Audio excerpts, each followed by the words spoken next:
Wednesday, February 19, or as George Steinbrenner in the old Seinfeld series would wonder, is it February or February? Regardless, February is getting closer and closer to a conclusion, 28 days.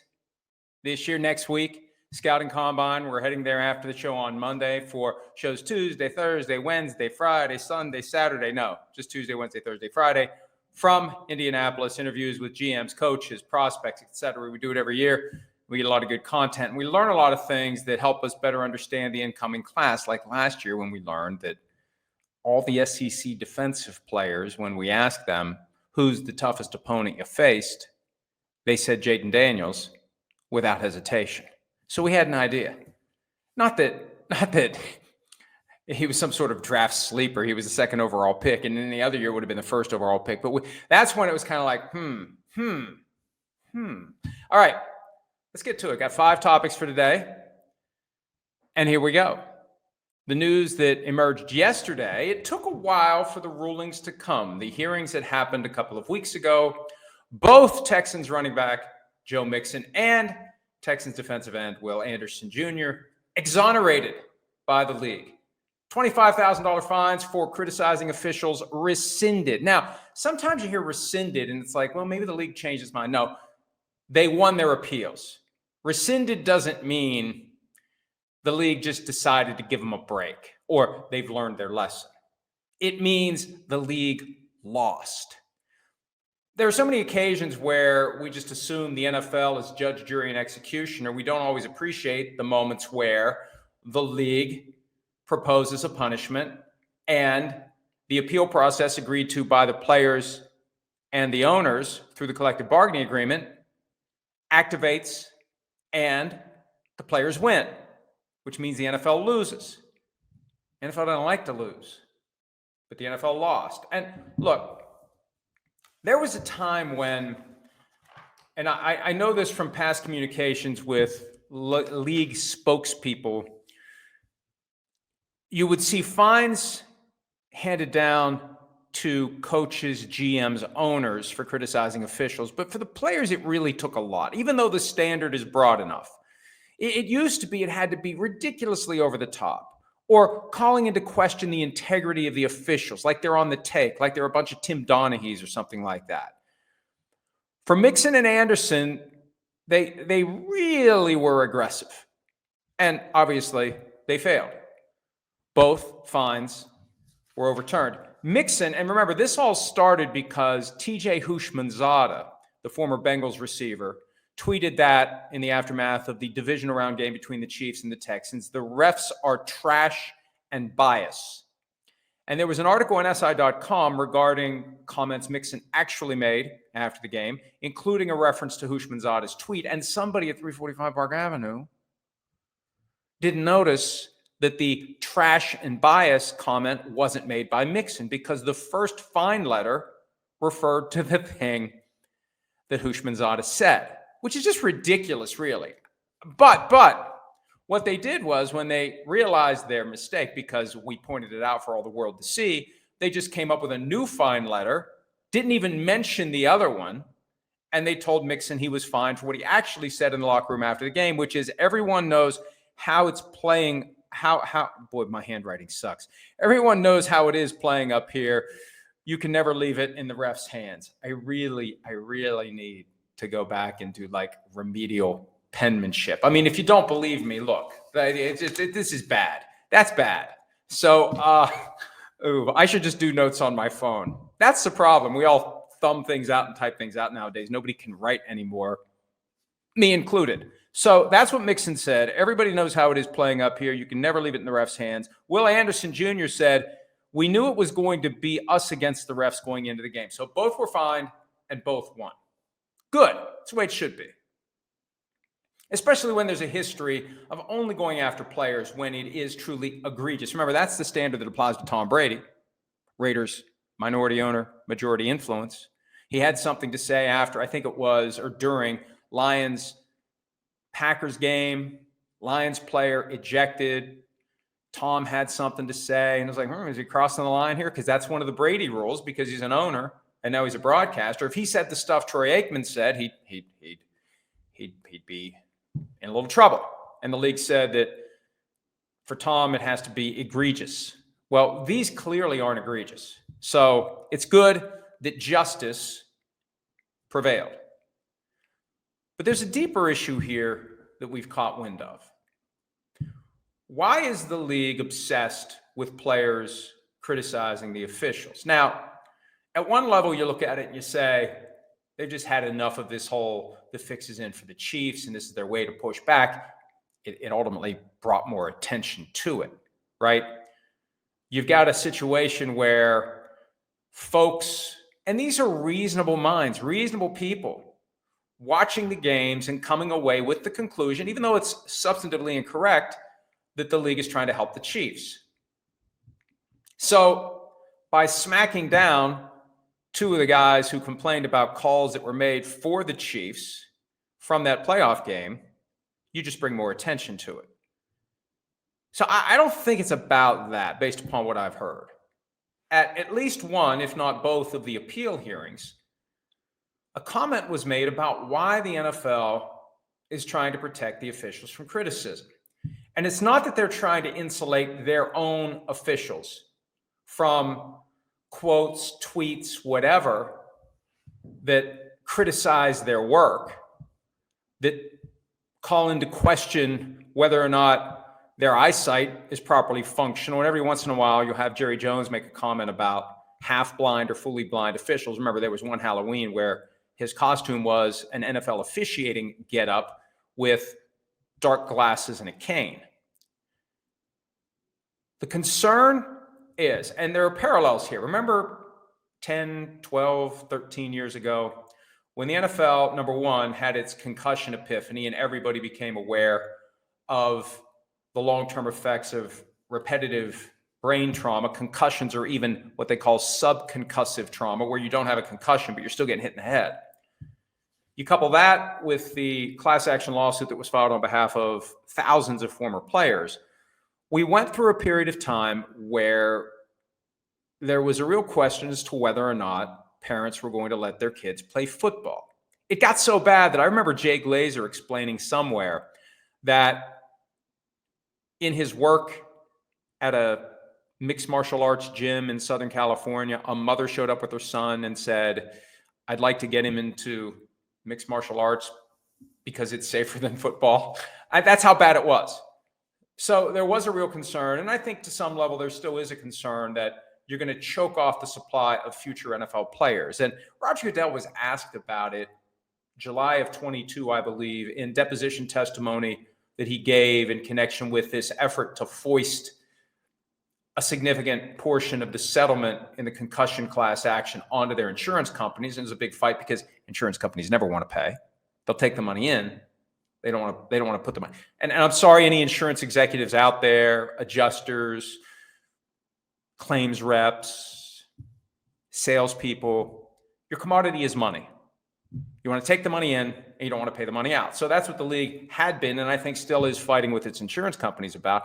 And Goodell was asked about this concern that the sensitivity to concussions will ultimately hurt the supply of future NFL players. And he brushed it off, but he shouldn't have, because look, the best of the best come from the total pool of players who choose to play high school football. And if you shrink the pool, you're eventually going to lose somebody who would be among the best of the best.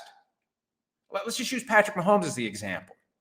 Let's say that when he was coming up as a guy who could play baseball really well, and his dad, baseball player, let's say that he got steered away from football because of concerns about concussions and he played baseball instead. There goes Patrick Mahomes, and he never plays baseball.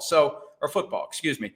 So there was a concern, and I think still is a concern, that younger people are going to choose to play other sports. But as it relates to criticizing officials, the concern is articulated in at least one of the two hearings for Mixon and Anderson, is that they're trying to protect officials from criticism at the NFL level because they're concerned about officials at the lower levels not choosing to become officials. And apparently that's become a problem. I heard some anecdotal evidence from somebody I talked to after I first became aware of that, regarding how they're scheduling high school games in some district because there aren't enough officials. So you've got a small group that's servicing a bunch of different games, and they're doing multiple games in a weekend because there aren't enough officials at the high school level. And when you think about the current climate and the easy ability for anyone to pick up the cell phone device and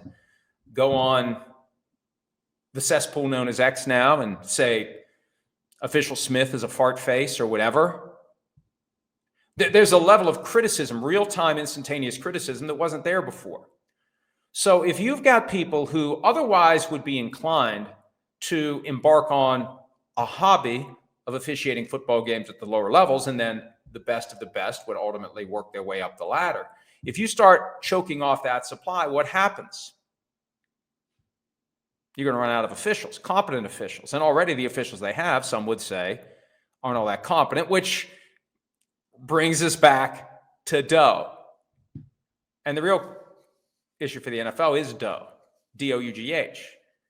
You got to pay. You want the best, you got to pay. You want to create an attraction for people to get into officiating, you better give them an end result that gets them to say, hey, I could be one of those guys working in the NFL as an official. They make good money. It's their full-time job. Do you hear how much? You hear how? Oh man, yeah. I'll go officiate at the local high school field. I'll see what I can do. I'll work hard. It'll be my dream. It'll be my passion. It'll be my objective, because maybe one of these days, that's all I'll do. And it's fun. Well, it ain't that much fun if you're getting dragged, if you're getting doxxed, if people are showing up at your house, throwing a brick through the window. I remember that story. God, who was it? Who was the guy? What was the guy's name? It was the guy who was the referee for the Colts-Steelers 2005 playoff game, made a questionable call about an interception from Troy Polamalu, and it ultimately wasn't, and it should have been. And the Steelers still won the game. And somebody threw a brick through his window at his house in California. So the NFL has become hypersensitive to criticism of officials, not to protect their officials currently, but to protect future officials, and more accurately, to ensure that future officials will choose to become officials at the lowest level, and then the best of the best ultimately will end up in the NFL. It's a trend to keep an eye on, because at some point what the NFL is going to have to do is take out the crowbar, apply it to somebody's wallet, and pay more for their officials, and reimagine the entire officiating function, and try to create a world in which there's no basis for criticizing officials, because all the calls are right. And anybody who wants to complain, the facts don't back up whatever gripes they might have. Next topic, and this has been lingering for months. And when it all first hit the fan, it had just kind of a weird and ominous feel to it. You've got professional athletes whose travel schedules are known to everyone, an international crime ring targeting the homes of rich and famous pro athletes. It all really came to a boil when the news broke that both Patrick Mahomes and Travis Kelce had their homes broken into. Later, it was Joe Burrow, while he wasn't home on the road playing a game for the Bengals. They made arrests several weeks ago, 4 Chilean nationals pinched in connection with the burglary at Burrow's home in December. ABC News had the story earlier today that 7 have been charged by federal prosecutors in connection with multiple break-ins and burglaries at the homes of pro athletes, including the Mahomes and Kelce burglaries. 7, all from Chile, between the ages of 20 to 38. And on one hand, at a time when there are fair questions about the efficiency, the productivity, and the overall basic functioning of government, it is nice to see that the law enforcement process works, and that they nabbed these guys, that they went out and did good old-fashioned police work, and they tracked them down. The real question I have is, who's the kingpin? Who's the guy at the top? And this isn't just because I've been rewatching Breaking Bad lately, which, by the way, still excellent all these years later. But it's not the 7 guys from Chile who range in age from 20 to 38. There's somebody else. There was an arrest made a few weeks ago of a couple of guys in New York who are allegedly the fences. They're the ones taking this property and paying the thieves for acquiring it and delivering it. And then they take it and they resell it and they make their money that way. Are they the kingpins, or is there someone else that they work for? That's why this story will continue to be fascinating, because when the FBI or any law enforcement agency identifies a criminal operation, organized crime or disorganized crime, as the case may be, they start at the bottom and they work their way up. And they get guilty pleas in exchange for cooperation, and they keep going until they get to the very top, because you got to cut the head off the snake. Now, is the head of the snake the fence, or is there someone higher? And is there someone higher than that? And up and up and up they go until they get the person who put this whole thing in motion or who oversees it or whatever. So this isn't over, but it's definitely moving in the direction toward, number one, solving the crimes that happen, and maybe number two, deterring others from trying to do the same thing. Through it all, it's incumbent on the players to take the proper steps to secure their property, to secure their homes, and to ultimately have protection available to them. And along the way, Aaron Rodgers pointed out that the league has resources available that will help players come up with effective home security plans. Take advantage of those things, players. Take advantage of it. It's free. It's available. It's there. And Rodgers says it works. Use it, because you are targets, because people know when you come and go. People know your schedule. People know who you are. And in this day and age, it's easier than ever to figure out where people live. Oh, and by the way, I have taken all appropriate security measures here. So next band of international criminals that, first of all, I ain't got shit to steal. But second of all, I got myself covered. That's a good thing about living in West Virginia. Everybody's got a shotgun. Everybody's got at least one shotgun. I think the over-under on the average household of shotguns is 3.5. So we're under, but all you need is one. Okay, next topic. And this is supposed to be a slow week. Now, that changed quickly on Sunday with the whole delayed reaction to the Jonathan Martin long read on ESPN.com and Richie Incognito and yada, yada. None of that for today. I'm just making the point that there is no such thing as a slow week in the NFL. Another thing that hit my radar screen, I've written a couple of stories about this. John Orand, who used to be with Sports Business Journal, is now with Puck. He does a newsletter twice per week that I subscribe to, and I love reading it because most of it, I don't know, okay, this is interesting, yeah. But then, boom, there's something in there that gets my attention and is relevant to our coverage of the NFL, and we think will be relevant to your interest in it. Netflix. The chief content officer for Netflix was on a podcast called The Town with Matthew Belloni.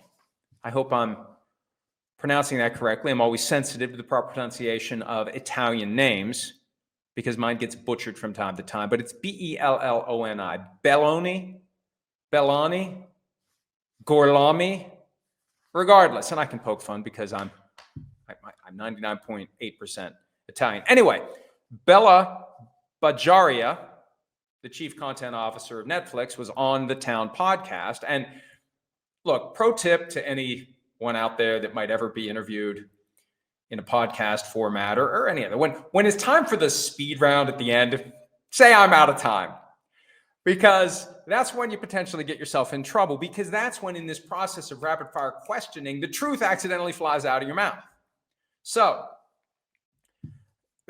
they had, as part of a lightning round session at the end of the podcast interview, a topic about the NFL and whether or not Netflix is interested in an NFL package. Now, I thought that Netflix would be interested in the upcoming international package of Sunday morning games. We talked about this yesterday. The London games, Germany, Spain, France, etc., 9:30 a.m. Eastern. Netflix has the global footprint. There's a package that's coming, but I had heard, no, if they're going to get involved, they're going bigger than the games that are less consumed than the ones later in the day on Sunday. So along the way, she said, I definitely want the Sunday games. And there was a clarification. You mean Sunday night? Because she initially said Sunday night, and then she said no, afternoon. And this is a direct quote. I definitely want the Sunday games. Now, what happened was the shit hit the fan once that got out there. And Netflix is trying to put, as Shireen Williams would say, the toothpaste back in the toothpaste holder. And there's this idea that it's all hypothetical because the rights aren't available. But they will be in 5 years. So it's really not hypothetical. I'd like to think most businesses have a 5, 10, 15-year strategy that they're following. So come 2029, that's when the NFL has the right to pull the plugs on the existing broadcast deals. So all of the packages are in play.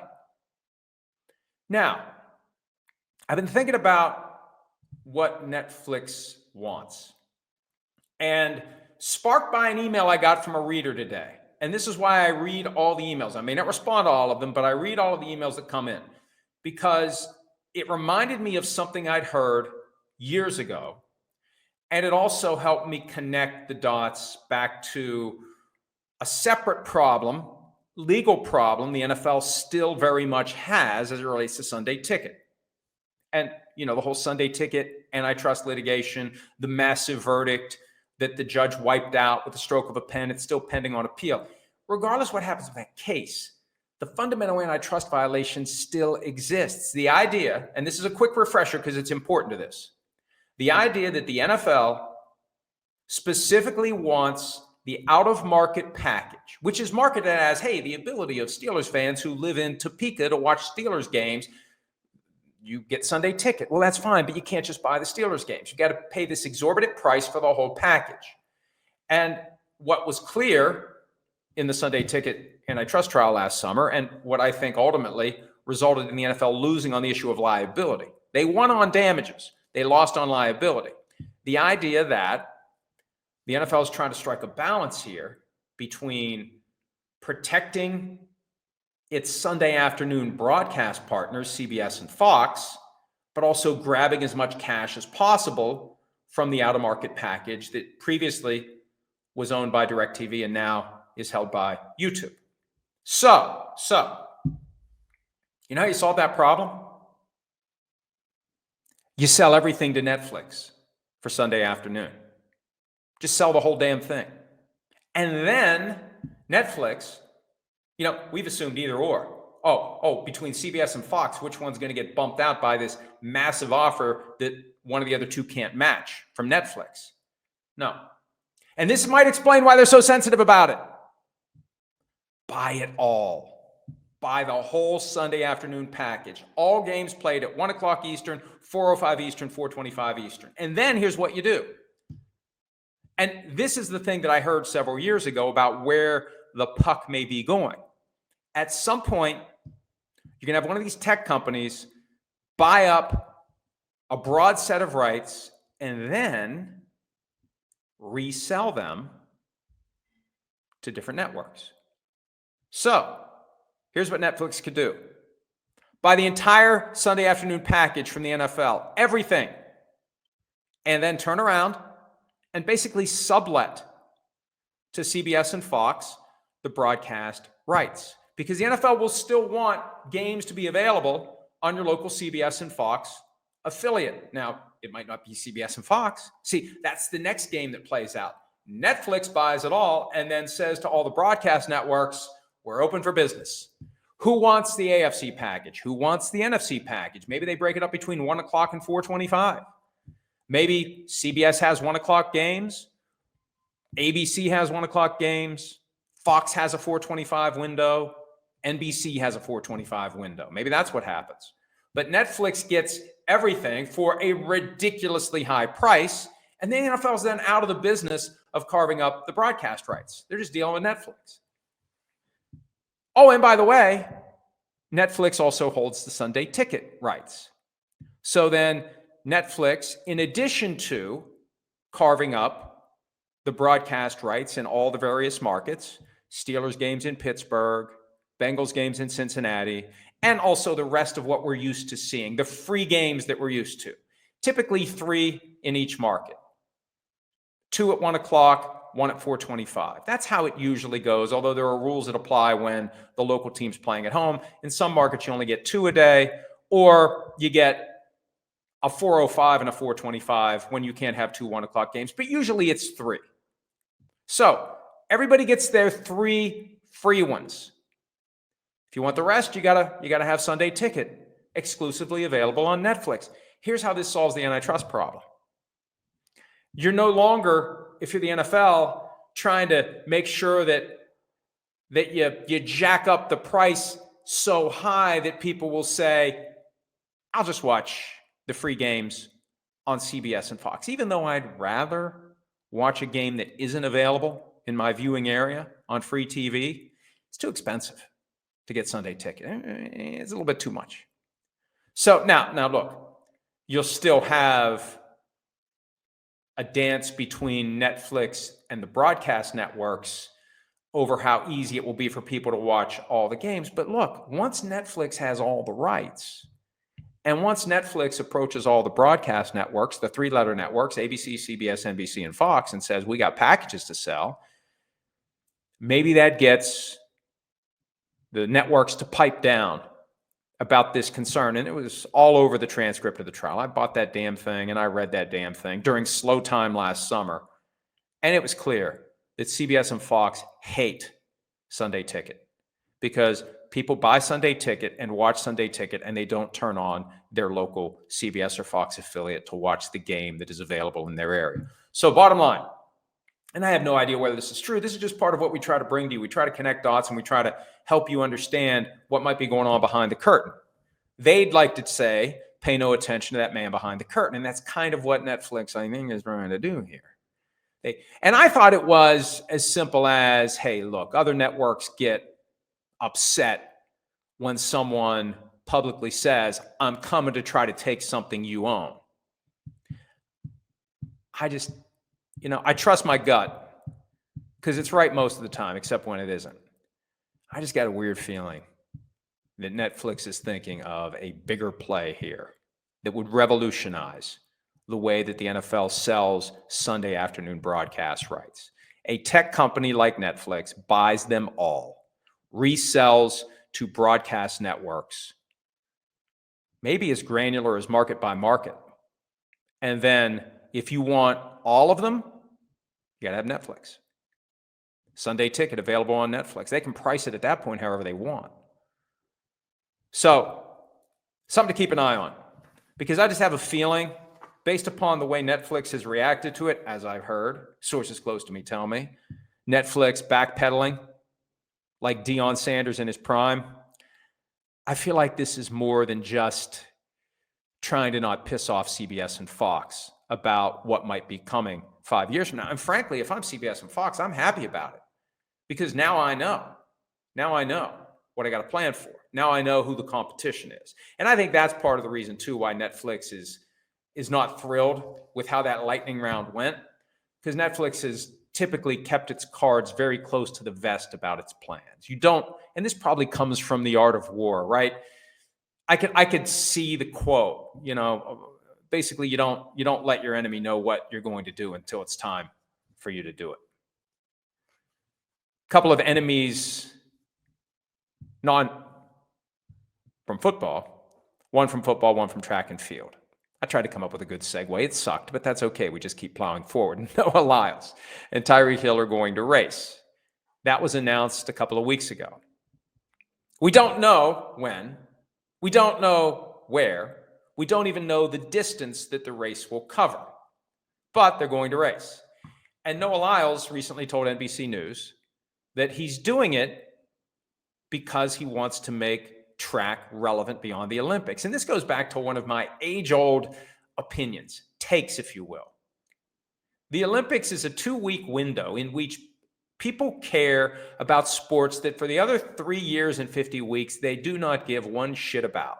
It's amazing what those 5 rings can do for archery, for curling, for gymnastics. And I'm not trying to trash those sports. I'm just saying that the other 3 years and 50 weeks, nobody cares. There's a niche or niche, if you're feeling fancy, market out there for those sports, but it's nothing like it is during the Olympics. So Noah Lyles wants to take track, which is one of those niche sports that people don't care about on a mainstream, widespread basis until the Olympics come around. He's trying to make it relevant beyond the 2 weeks every 4 years the Olympics happen. Racing Tyreek Hill is part of that. And it's funny because Lyles says people have said to him, it's beneath you to race Hill. No. It's beneath Hill to race Lyles. I think the kids call it clout chasing. I think. I may have to look it up. But Lyles is trying to take some of the notoriety, the fame, the popularity of football and siphon it away to track and field. And once the NFL figures that out, they're going to shut that shit down. All the Dolphins have to say to Tyreek is, read your contract. No. We do not allow you to go out and run at top speed and risk popping a hamstring and having an injury that's going to linger into the season. No. We pay you to be ready to play football, not to race Noah Lyles. So, look, if I'm the NFL, and as you know, I disagree with many of the positions they take from time to time, but I'm just trying to make the sport better. On this one, if I'm the NFL, I say to Tyreek Hill, we are not going to let some other sport co-opt our popularity to try to make that sport more popular. No, it's not going to happen unless somebody wants to give us a big-ass check. Then maybe we'll consider it. So I just think that maybe Noah Lyles was a little too candid, and I think he's put on the radar screen a concern that the Dolphins should have and the league should have. Because Tyreek's not going to win. This is what happens. I'm faster than you. No, I'm faster than you. Well, let's race. Okay, we'll race. Well, when are we going to race? Well, I'll get back to you. There's always this vow to have a race, and the race never happens. Lyles really wants to do it. Number one, because he thinks he'll win, and number two, because he wants to make people pay attention to track.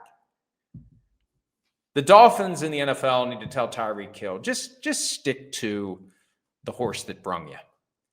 Defer your track career until after you're done playing the NFL. Don't they have like masters races? Wasn't Willie Gault, I think he still is, like ridiculously fast and runs these masters races? Wait till then, Tyreek.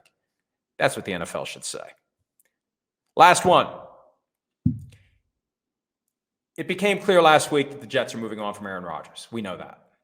They announced it. They're not cutting him until the new league year begins so they can split the $49 million dead cap charge between 2025 and 2026. As it stands, $14 million in dead money for the next season, $35 million in dead money for 2026. It's just a matter of time. It's a formality, yada, yada. And look, we've heard nothing to suggest that there's a team out there that is intent on pursuing Aaron Rodgers when he becomes available. And maybe it's just somebody playing the cards close to the vest, but I saw yesterday all of a sudden on anti-social media references to Aaron Rodgers to, of all teams, the LA Rams.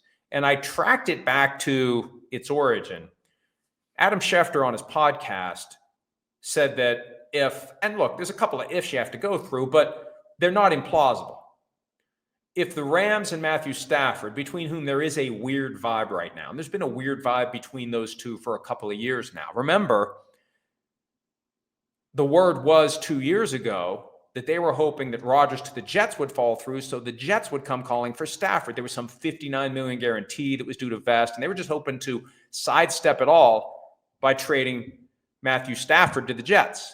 Now, Aaron Rodgers to be released by the Jets, as suggested by Schefter, if the Stafford-Rams relationship goes sideways and he's traded, the Rams would be interested in Rodgers. Now, I can see why Rodgers would be interested in the Rams. He's been trying to get to the West Coast for a long time. That's where he lives. That's where he's from. Life is easier if your team isn't on the other side of the country. I just don't get it from the standpoint of the Rams. Like right now, Stafford's better than Rodgers. I don't think that's even something that would be a subject for a fair debate. Stafford is better than Rodgers. So you're going to move on from Stafford and you take somebody 4 years older? who quite possibly might have reached his expiration date. You know, it's that gallon of milk you stick your nose into.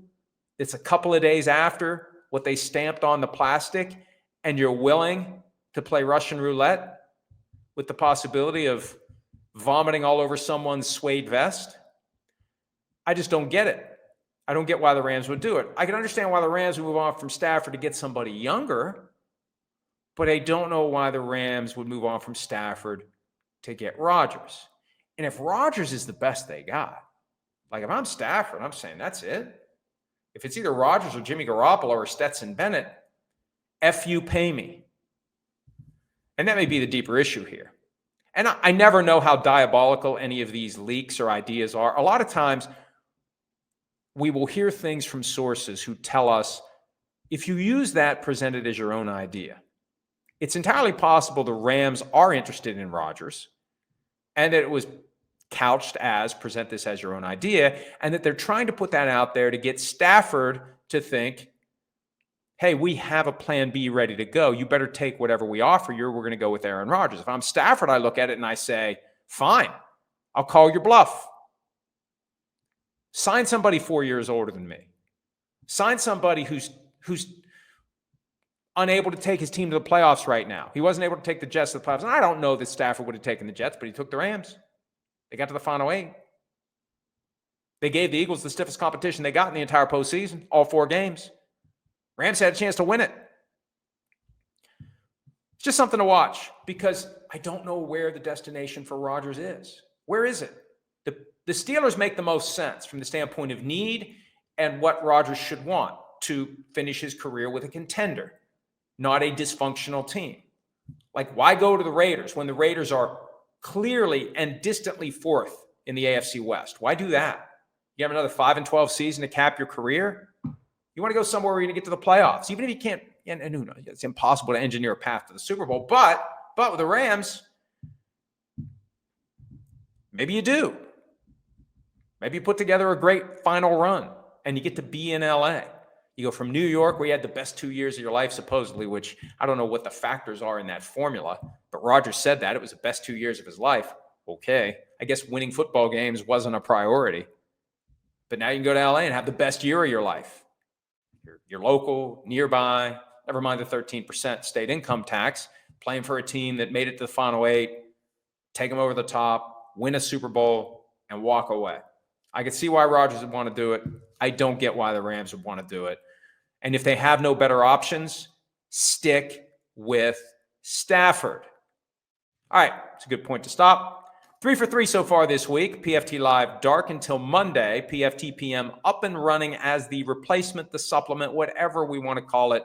We'll be here Thursday and Friday. And as always, around the clock at ProFootballTalk.com. Thanks for some of your time. See you tomorrow. Hi, it's Mike Florio. Thanks for watching PFT on YouTube. Hit subscribe for the latest news and analysis from Pro Football Talk.